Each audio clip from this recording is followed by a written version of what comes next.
Choi In-seop's eyes grew as wide as a puppy with its tail on fire, as if he had just realized something. Mr. Choi. Before Wu Yun could even start giving his well-meaning advice, he felt a sharp pain near his head.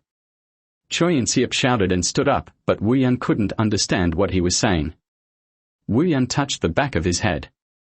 Before he could confirm what the wet substance was, another dull pain traveled through his back. Unpleasant and unintelligible language rang out loudly. Wu Yun realized that the ones hitting him from behind were the dirty Chinese guys he had encountered at the rest stop. He regretted adjusting his aim to miss hitting them directly with the wrench he threw from the moving car. Wu Yun swung his fist. One guy was hit square in the face and fell, but another guy hit Wu Yun's shoulder with a club. Choi In-seop tried to intervene but was no match for them. He was easily overpowered and fell to the ground. Wu Yun thought that the next time he chose a manager, he should at least pick someone who could defend himself as he swung his fist again. The Chinese guy easily dodged Wu Yun's punch. Normally, he would have dealt with these guys cleanly, but being hit from behind had left him at a disadvantage. One of the guys, the one whose groin Wu Yun had brutally stomped in the bathroom for groping Choi In-seop, came at him, cursing loudly. He headbutted Wu Yun in the stomach and pushed him into the lake. With a splash, Wu Yun fell into the water, and the men laughed in their unintelligible Chinese. The neighbors, hearing the commotion, turned on their lights and their dog began barking. Realizing people would soon arrive, the men exchanged glances and started to move.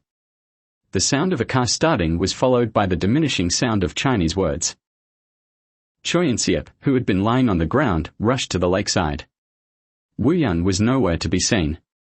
He had sunk into the ice-cold lake. The detested Wu Yun had finally disappeared from the world. Choi In-seop's legs gave out and he collapsed onto the ground. Wu Yun had vanished. Without lifting a finger, he had accomplished Jenny's revenge. Ha ha ha ha ha ha. Jenny. Oh. The words "I did it" did not come out. Although the despicable Wu Yun had been punished, it didn't feel like Jenny's revenge had been fulfilled. This wasn't revenge. It was merely an accident. There was no way he could report an accident to Jenny. Choi In-seop screamed for help. He shouted until his throat was hoarse, calling for anyone, 119, the police, anyone, to come. He heard people approaching from a distance. But Choi In-seop sensed that once help arrived, everything would be over. It wasn't time yet. He couldn't let Wu Yun go like this. Choi In-seop took off his shoes. A second splash, splitting the ice-cold lake water. Wu Yun. Lee Wu Yun. Are you awake? The first voice Wu Yun heard when he opened his eyes was Director Kim's, making him frown. The sharp pain near his head made him blink a few times. Where am I? The hospital. Damn, do you know how scared I was? Suddenly, the police called and asked if I knew you. You must have thought I killed someone. Director Kim's face showed a guilty expression, as if thinking, how did this punk know that? He had been sitting with manager CHA, having an unproductive discussion about the biggest fish they'd ever caught, when the police called. As soon as he heard this as the police, the first thing that came to mind was Wu Yun left behind at the villa. He thought, finally, he's done something terrible. Oh, this was bound to happen. Even after hearing the details, he couldn't be relieved. When he heard that both Wu Yun and the manager who jumped in to save him were taken to the hospital, he was almost out of his mind. It wasn't until manager CHA yelled at him to shut up that he realized he had been crying. Wu Yun tried moving his limbs one by one, frowning at the pain in his chest. It seemed his ribs were fractured. Anyway, it's a relief it wasn't worse. I thought something really serious happened. Did they catch them? Even without specifying who, Director Kim knew who Wu Yun was referring to. He shook his head with a grim expression. They seem to be itinerant workers. The police have their descriptions and the car, but with many of them being illegal immigrants, fingerprint checks aren't possible. Wu Yun tried to get up. Director Kim tried to stop him, but he ignored him. Tell them to find them, no matter what. The police will try, but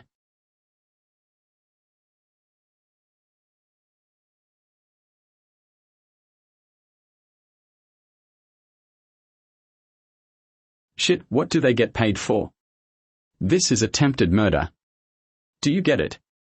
Catching those garbage bastards is what the police are paid to do.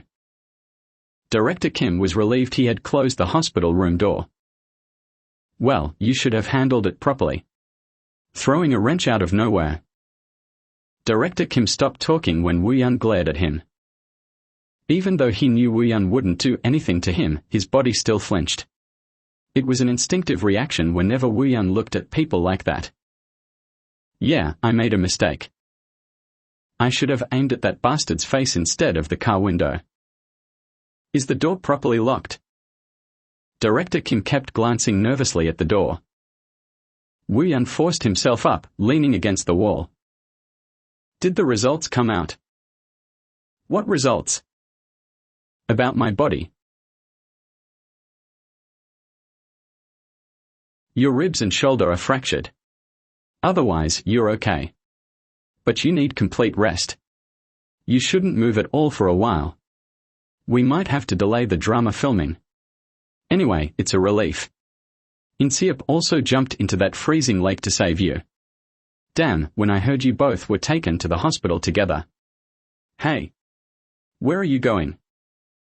Where is he? Who? The fuckers. Forget them. Where is Choi Inseop? It was the first time Woo-Yun had referred to his manager by name. No matter how rough he was, he had always attached Mr. to their names in front of Director Kim. Why was he acting like this? Did he hurt his head? Woo-Yun. Do you know my name? Kim Hak-soon.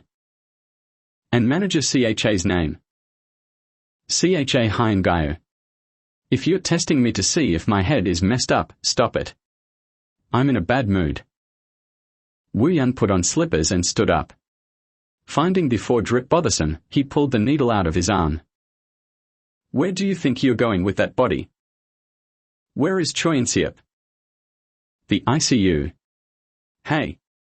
Damn it. Woo-Yun didn't listen to the rest and left the hospital room. Since it was early morning, the hospital corridors were fortunately empty. He asked a nurse where the ICU was and ran up the stairs. When he opened the door to the ICU, the nurse at the entrance stopped him in shock. You can't just come in here like this. Where is patient Choi Inseop? Huh? Oh. The nurse recognized him, eyes wide with surprise. Where is Choi Inseop now? Woo-Yun asked, holding his head. It felt like his head was splitting open, as if someone was slicing it thinly with a sharp knife. Choi Inseop is... Woo-Yun. Director Kim, who had followed, grabbed his shoulder. He quickly apologized to the nurse and dragged Woo-Yun outside. Listen to the end, damn it. Choi Inseop isn't in the ICU now. He was moved to a general ward after his condition improved. You've been asleep for half a day. Where is he now? Woo-Yun asked with his eyes closed, frowning. When Director Kim said, in the room next to yours, Woo-Yun walked down the hospital corridor without looking back. Director Kim, seemingly resigned, followed, groaning. Going down the stairs again, Woo-Yun entered the room marked with Choi Inseop's name. Manager CHA, who had been asleep on the auxiliary bed, woke up startled and got up. Woo-Yun pointed to the door behind him and said, "Could you please step out?" Woo-Yun, are you all right? I'm really not feeling well right now, so even repeating myself twice is exhausting. Could you please leave? What? Are you? Director Kim, who had followed them in, quietly grabbed Manager CHA's arm and led him out. Both of them looked confused, not understanding the situation, but they decided to comply with Woo-Yun's request for now. The room was filled only with the sound of Choi Inseop's breathing as he lay in bed. Woo-Yun stood by the bed, staring down at his manager's face. It was hard to believe that this thin and unimpressive man had jumped into the lake to save him. Why? Why did he do it? The only thought in Woo-Yun's mind when he heard that Choi Inseop had saved him was that. According to what he knew, Choi Inseop should have just stood there, watching him sink. Why? Why did Choi Inseop save him? He reached out and pulled back the fabric of Choi Inseop's hospital gown. A long scar was clearly visible on the left side of his chest. It wasn't a mistake. He could have died. Jumping into such a cold lake in the middle of winter to save someone was something that even ordinary people found difficult to do. It didn't make sense. Wu Yun's head hurt. Choi In-seop's actions consistently defied the range of what he considered normal behavior. This skinny, ordinary man repeatedly acted in ways that Wu Yun couldn't predict. He felt an inexplicable sense of discomfort. He wanted to clarify things. He wanted to know exactly what Choi In-seop was thinking so he could put it in his mind. He picked up the water bottle from the bedside table. He intended to wake Choi In-seop and ask why he had saved him. However, before he could splash the water to wake him, Choi In-seop opened his eyes, sensing someone's presence. With his blurry vision, still feverish, Choi In-seop cautiously looked around until he spotted Wu Yun. His breath caught in surprise upon seeing him. He blinked a couple of times, as if trying to confirm Wu Yun's presence. Wu Yun felt even more irritated. "Are you okay?" His voice barely came out, making it hard to understand what he was saying without paying close attention. "Are you all right?" The second attempt was clearer. Wu Yun couldn't understand why Choi In-seop was asking about his well-being and didn't respond. "No, it's not." "What did you say?" "It's not that I wanted to push you, just..." Choi In-seop blinked, his eyelids heavy from the medication making him drowsy. "Just..." Wu Yun waited for the next words. But it seemed Choi In-seop had fallen asleep again, only making shallow breathing sounds.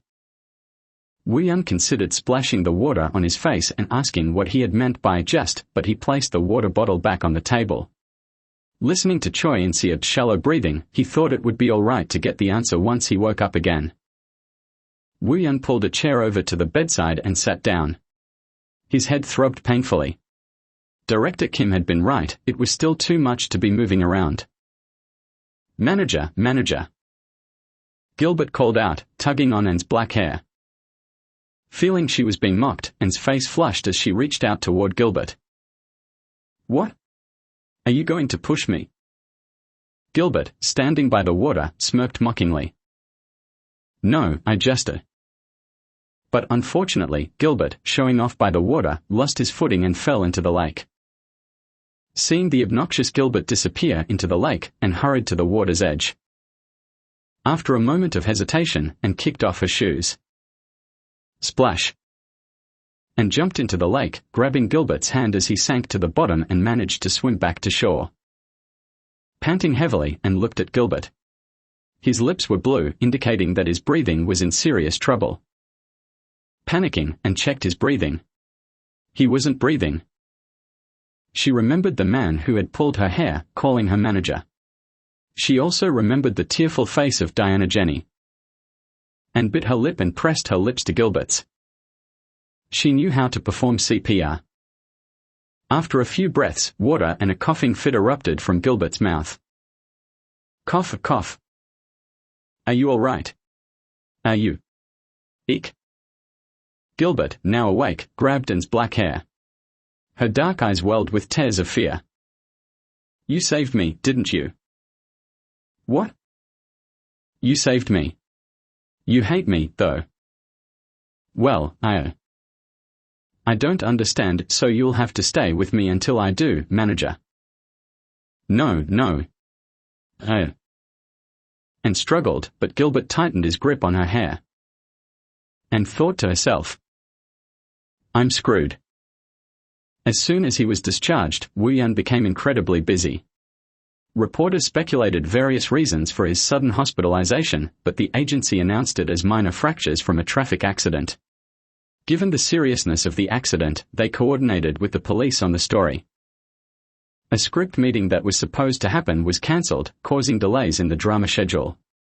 There was even talk of replacing him with another actor, but the producer and writer insisted that no one else could play the role but Wu Yun, eventually agreeing to postpone the filming by about 2 weeks. The doctor had said he needed at least a month of complete rest in the hospital, but Wu Yun stubbornly insisted on being discharged after just a week. Choi In-seop was supposed to be busy as well, but he was given 3 days of special leave. Despite his objections, Wu Yan had remarked that if he couldn't even grant his lifesaver this small favor, he might as well not have come back from the lake at all. Reluctantly, Choi In-seop spent those precious 3 days alone at home.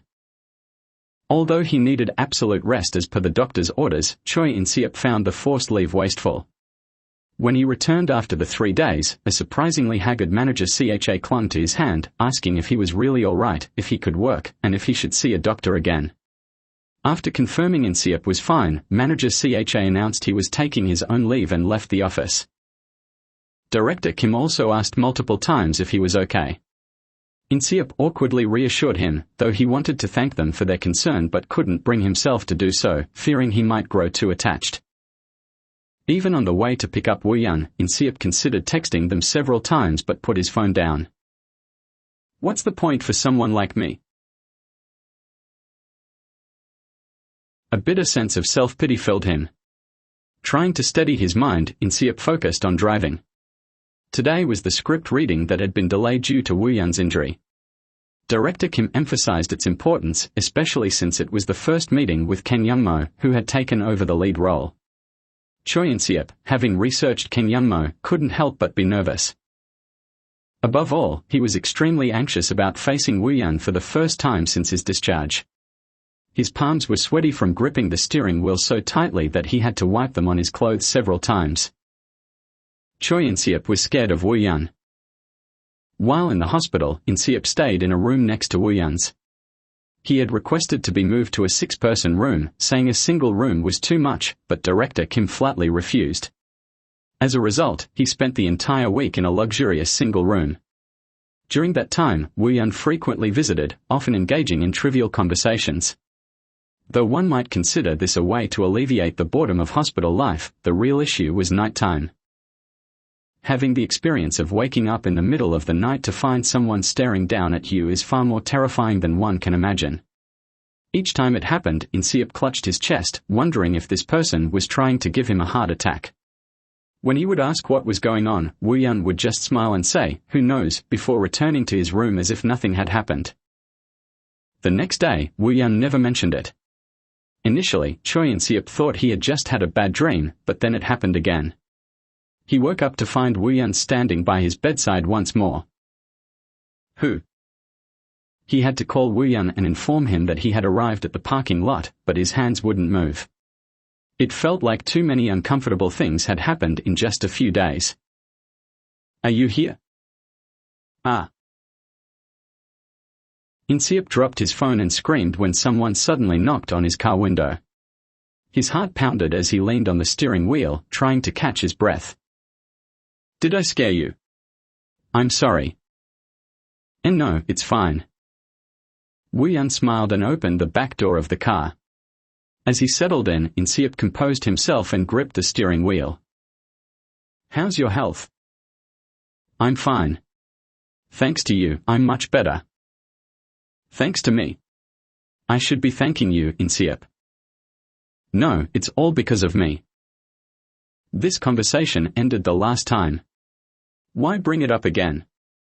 Let it go. As soon as he regained consciousness, In-seop apologized profusely, saying it was his fault that Wu Yan got involved in such an incident. For the first time, Wu Yan had sternly told him never to say that again.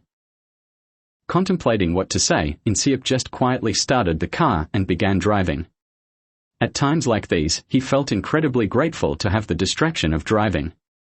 Wu Yan rarely spoke to his manager during the ride unless it was something urgent.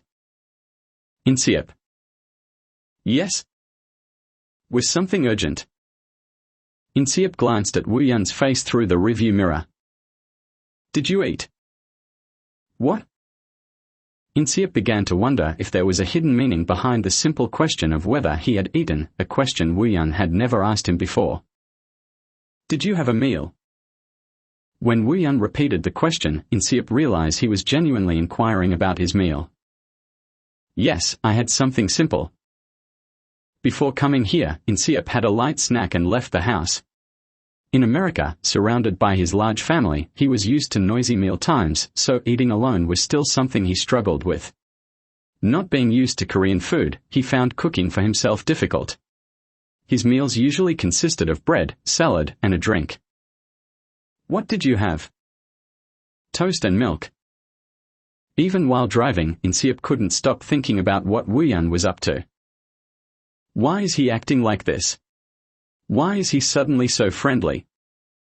Wu Yan, who had never asked such questions out of courtesy, now seemed to have a mysterious agenda that made Inseop's mouth dry with anxiety. You shouldn't eat like that. Your body hasn't fully recovered yet. No, I'm fine. Laughter came from behind him. Inseop bit his lip, wondering if he had said something wrong again. What time is the meeting today? 3 o'clock. So we have about an hour, right? Yes. Wu Yan was known for arriving early to appointments and waiting for others. He had arranged to leave a couple of hours earlier than necessary today as well.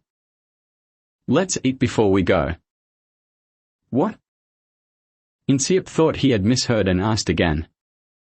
Let's have a meal. What do you like to eat? Now? Yes.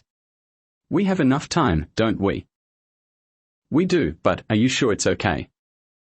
Usually, arriving early was not just Wu Yan's habit but also a good gesture today since the script reading had been delayed due to the incident. Both Director Kim and Inseop thought it was best to arrive early to make a good impression. It's fine. I'm hungry. Okay, if you say so. Despite his unease at the sudden suggestion, Inseop decided to comply. What do you like to eat? I can eat anything except spicy food. He added the preference about spicy food timidly. Although he had opportunities to eat Korean food because of his father, he could never enjoy spicy dishes. His favorite Korean foods were bulgogi, japchae, and galbao, which were palatable to foreigners. All right. Let's go somewhere good. There was a hint of laughter in Wu Yan's voice as he spoke. This place is good. I've been here a few times. There was nothing but clear, friendly kindness on Wu Yan's face. Inseop glanced between the menu and Wu Yan's face, feeling an urge to cry. Oh my, isn't this the handsome young man from TV? Hello. Wow, you look more handsome in person. Your mother must be so proud. The staff recognized Wu Yan and playfully chatted with him. He smiled and politely responded without showing any sign of annoyance. What will you have? I'm not sure. Inseop read the menu again. Apart from alcohol and rice, there was nothing without red pepper powder, making him feel despondent. The spicy stir-fried octopus here is delicious. All right. Everyone else seemed to be eating that dish. Inseop felt dejected as he looked over the menu again. There was nothing he could eat. I'll order for us. 2 servings of spicy stir-fried octopus, please. Okay. As the staff took away the menus, Inseop was left with his mouth agape, unable to call them back. Spicy food can help relieve stress, they say. Yes. The rice and side dishes arrived, but none of the side dishes were things Inseop could eat. He picked at the rice with his chopsticks, trying to figure out why Wu Yan had brought him here. What is this? What's he planning? Why is he pretending to be friendly? Did I do something wrong? Could it be? No, there's no way. What are you thinking about so deeply? Huh? Inseop, you sometimes get very lost in thought.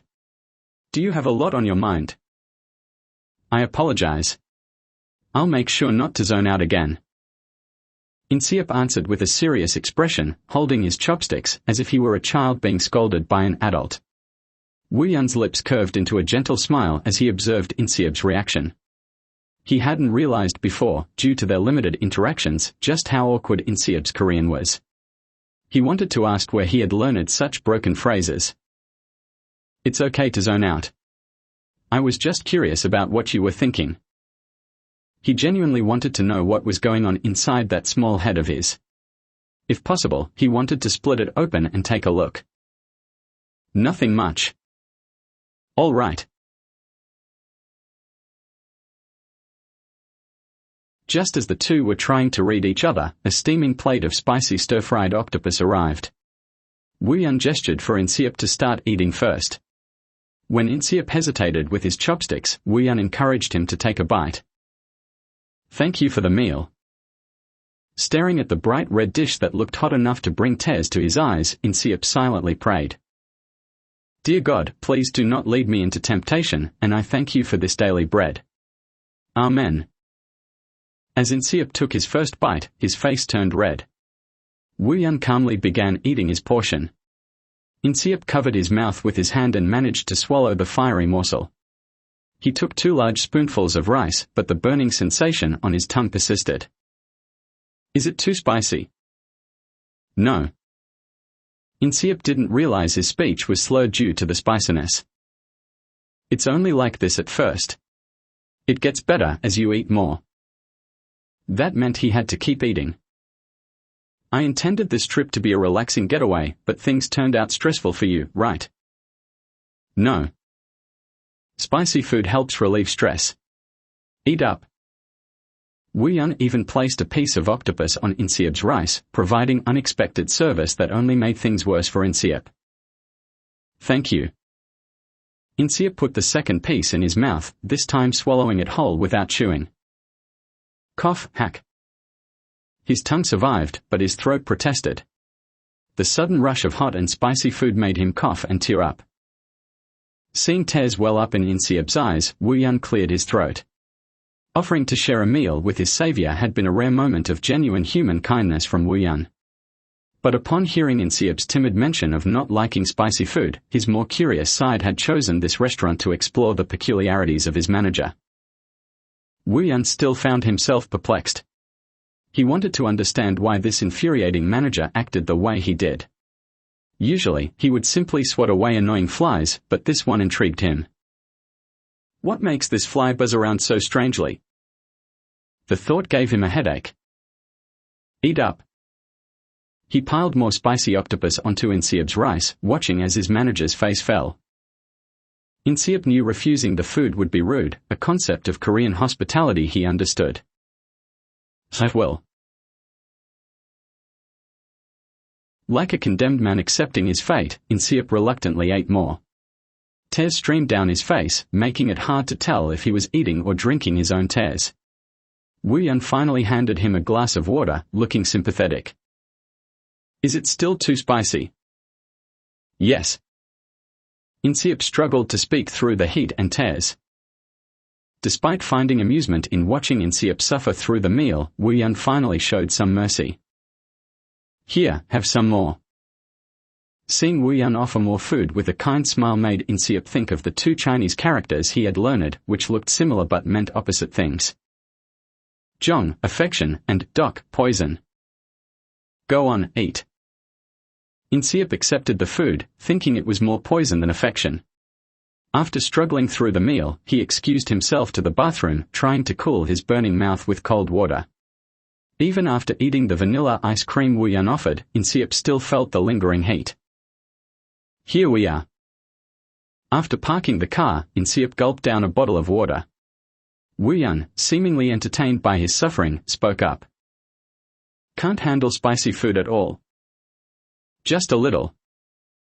If that's the case, I doubt you can even eat kimchi. I can eat kimchi. Inseop barely managed to eat kimchi by rinsing it with water, but he didn't mention that. He just wanted Wu Yun to remember as little as possible about him. Wu Yun got out of the car, holding the script. Inseop quickly followed, cameras flashing as reporters took photos of Wu Yun. He greeted the reporters politely before heading inside. Hello, sorry for being late. Though they were 10 minutes early, Wu Yun still apologized to the actors who had arrived before him. They all greeted him warmly, asking about his health. The prince is kind to everyone. He treats everyone like a princess. Watching from the side, Inseop could almost hear Jenny's voice. Wu Yun greeted each actor without any pretense, charming the actresses. Typical Wu Yun. Leaning against the wall, Inseop watched Wu Yun take his seat, thinking how effortlessly he had won everyone over. What's this? Just arriving now. The loud voice belonged to Ken Yunmo. Holding a script, he found his seat with a sour expression. "Hello, nice to meet you." Wu Yun politely greeted him, but Kang didn't even glance his way, muttering under his breath. Keeping people waiting because of personal issues, is he out of his mind? Acting so arrogant just because is popular. Everyone in the room could hear Kang's complaints, and it was clear who he was referring to.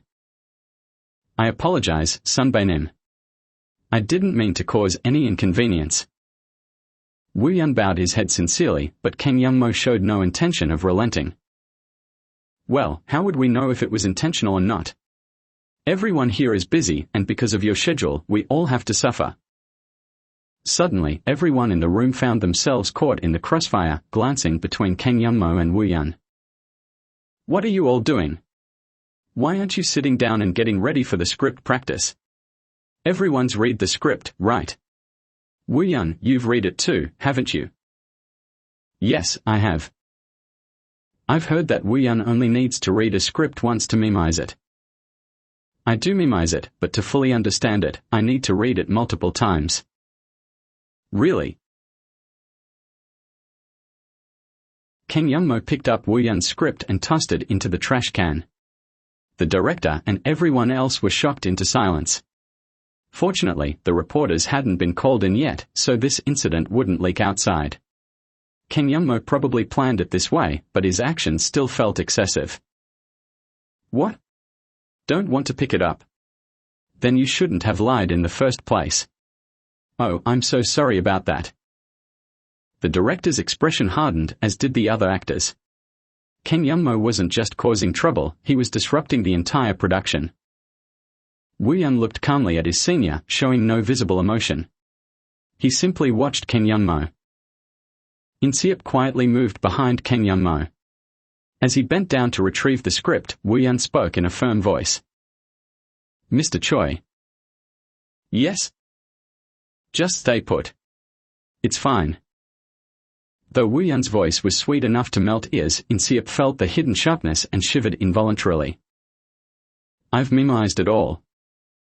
With those words, Ken Yunmo's face twisted further, but he seemed to accept the challenge, motioning with his chin. "Where should we start?" Episode 5. "Director, is that okay?" "Well, it's better to start from episode 1 to understand the characters properly." Normally, actors would read up to the first episode, and rarely up to the 5th. Moreover, Wu Yun didn't have his script. Starting from episode 5 was almost impossible. "How about we do it Wu Yun's way since he has it memorized and the rest of us have our scripts?" Everyone in the room knew that Ken Yunmo was trying to undermine Wu Yun. The director hesitated to intervene, knowing that siding with either actor could cause long-term issues. Ken Yunmo, notorious for his temper, was connected to the production company, making things more complicated. Despite his difficult personality, Ken Yunmo's involvement guaranteed high ratings due to his acting skills. Even so, this was too much. Everyone thought so but lacked the courage to voice it. "I'm fine with whatever suits everyone best." Wu Yun's graciousness shifted the room's focus back to him. "All right then, let's do it." Ken Yunmo's sneer was unmistakable. In-seop watched nervously from behind. "Where should we start?" Episode 5, page 14. "How about the scene where Kim Young-ha and Lee Won-sik meet in the market?" "That's fine." Everyone was seated, but no one dared to speak first. "Let me start." Ken Yunmo cleared his throat and began his lines. "So, do you think all this is wrong? Do you think closing the door and shutting your ears will make these things disappear?" His powerful voice resonated. Although the drama wasn't a traditional historical piece, it required a different vocal delivery from modern dramas. Set during the Joseon dynasty's Enlightenment period, it depicted the conflicts between intellectuals. Ken Yunmo played an interpreter advocating for change, while Wu Yun played a conservative scholar resisting foreign influence. After delivering his lines, Ken Yunmo looked smugly at Wu Yun. Historical dramas were notoriously difficult. Delivering lines without stumbling was a challenge, especially without a script. "Because they exist, I want to protect them. Now, before, and in the future, they will remain here. Have you ever considered if the forces bringing these new things are truly benevolent? One sick. Wu Yan's smooth, flowing delivery held the room's attention. His voice, though gentle, was powerful and commanding. His eyes showed deep concern, embodying a scholar burdened with his nation's troubles. The others saw the character of Kim Young-ha in Wu Yan's performance. The world is changing, and we must change too. Have you not understood this yet? Should we not discuss who holds the reins? We will. Those of us who know, study, and have experienced new things will hold them. You must change your mind, Young-ha. Wu Yan smiled. Although the script didn't specify that Kim Young-ha should smile, everyone thought Wu Yan might have forgotten his lines and was stalling. Change my mind. Wu Yan's expression turned serious, abandoning his earlier pleasant demeanor. Change my mind. Me? His half-lidded eyes conveyed cold disdain. The scene took place in front of the Office of Transmission in Yukjo Street, where the two characters discussed their differing views. Nowhere did it indicate that Kim Young-ha would mock Lee Won-sik. It's hard to believe. I never thought the day would come when you would say such things to me.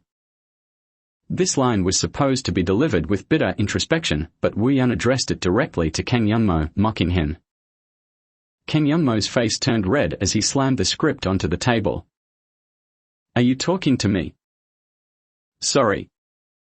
Wu Yan asked, genuinely surprised. What do you mean? Are you saying that to me? Kang Young-mo shouted, his anger boiling over. Where in the script does it say that? Are you saying that to me? That wouldn't be the case, Sunbae-nin. Wu Yan shook his head. If my acting was lacking, I welcome your critique. It was just acting. I apologize if it upset you. By admitting that his performance was so immersive it confused the real with the act, Kang Young-mo essentially praised Wu Yan's acting. Left with no choice, Kang Young-mo gripped the script tightly and barked orders. Episode 3, page 19, second scene, again. The other actors struggled to suppress their amusement. Throughout the script reading, Wu Yan flawlessly delivered his lines, even helping others with theirs. When the reporters came in to take photos, Wu Yan was practically leading the rehearsal. Kang Young-mo eventually left, claiming he felt unwell.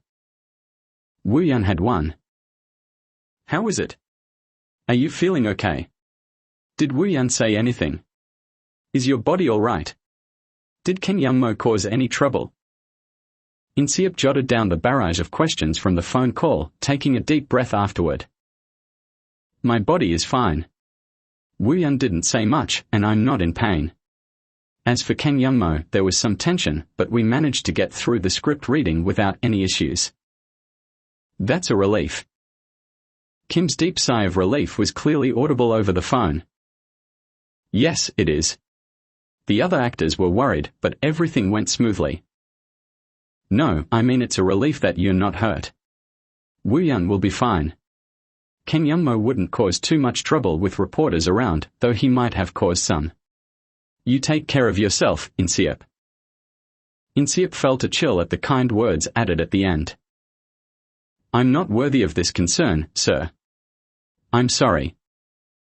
Suppressing those thoughts, In-seop bit his lip. I'm sorry for causing you worry. No need to apologize. So, what's Wu Yan doing after his schedule today? He's planning to rest at home. Make sure to rest while you can. Once the drama filming starts, there will be plenty of sleepless nights and not much time to rest. Yes, thank you. I'll head home now. After ending the call and putting his phone back in his pocket, In-seop thought about the day's events while walking to the parking lot. He knew people in this industry were strong-willed, but seeing it firsthand drained him.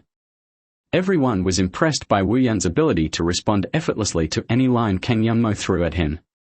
When the reporters took photos, Wu Yan's flawless performance left them in awe. Even after the reporters left, the script reading continued until Kang Young-mo stormed out, claiming he felt unwell. Everyone knew this was just the beginning of a long struggle. In-seop, pressed against the wall, felt tense each time Kang Young-mo raised his voice, almost as if he was the one being scolded. he pitted Ken Yunmo's manager, who followed him out with a pale face. If I were Ken Yunmo's manager, I wouldn't last a week. I don't know how that person endures it. Exhausting. Even being in the same space as Ken Yunmo for a short time was draining, and Inseop wondered how the manager coped. Then, realizing he was comparing his situation favorably, he quickly shook his head. I'm not in a better position. I'm just trying to find Wu Yun's weaknesses. It's an insult to those who are sincerely working hard. Smiling bitterly, he walked down the slope towards the parking lot.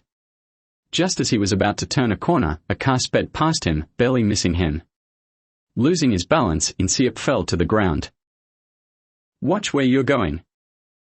Ken Yunmo, the man driving the Audi, yelled out the window. Inseop quickly stood up and bowed his head. I'm sorry. Ken Yunmo stared at Inseop for a moment before speaking. Oh, you're Wu Yun's manager, right? After a brief hesitation, Inseop replied, yes, I am. You finished now? Yes. Why do you talk like that? Do you think I'm your superior officer? I'm sorry. Inseop didn't understand the intent behind Ken Yunmo's words but apologized anyway. You're certainly well disciplined, just like Wu Yun's manager should be. Ha ha. Inseop wanted to leave quickly, worried about what trouble Ken Yunmo might cause. His hands, which had been scraped during the fall, started to sting.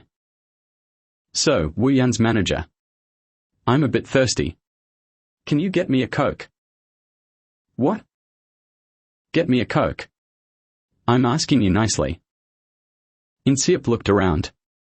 Ken Yunmo's manager wasn't in the car. My manager had to leave early. Could you do me this favor? I can't just go around by myself, you know. Inseop hesitated. Wu Yun had asked him to bring the car around as soon as possible. What? Busy. Seems like Wu Yun's manager is busier than Wu Yun himself. I'll get it for you. Ken Yunmo smiled as he watched Inseop walk back up the slope. Thanks. I appreciate it. Though he was annoyed, Inseop couldn't afford to create trouble. Stay quiet and disappear quietly. That was Inseop's goal.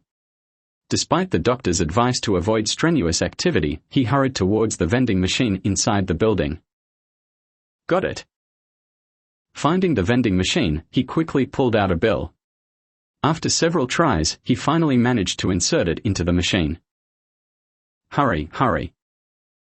Mumbling to himself, Inseop searched for the Coke button. Just as he was deciding between Coke and Pepsi, someone else ended his dilemma by pressing a button. Thanks. I was thirsty. Oh.